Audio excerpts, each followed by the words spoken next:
Well, look who is it. Rian, still trying to hide behind yourself. Look at your hair. It's so messy. Don't you ever look in the mirror? Those clothes, yuck.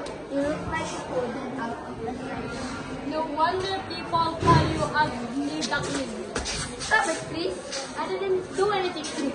Enough, Jamila. Enough, Jubilee. Making fun of appearance isn't funny. It's rude. Oh, come on. We're just joking, right, Justin? Yeah, she's too sensitive. I don't know. Maybe? Doesn't feel like a joke when you put ugly every day. You see how upset she is? Jokes that there's someone down aren't jokes, they're bullying. You're right. This is so funny. It's stop it. You're standing up for her. Yeah, Justin, why take her side? It's not about size, it's about respect. Everyone deserves kindness. Exactly.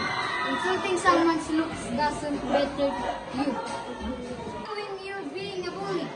Wait, you're standing up? I didn't realize it. Me too. I shouldn't have said those things. Thank you. I just want to feel safe with everyone else.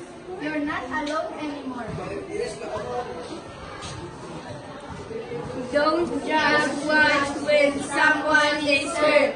Be brave.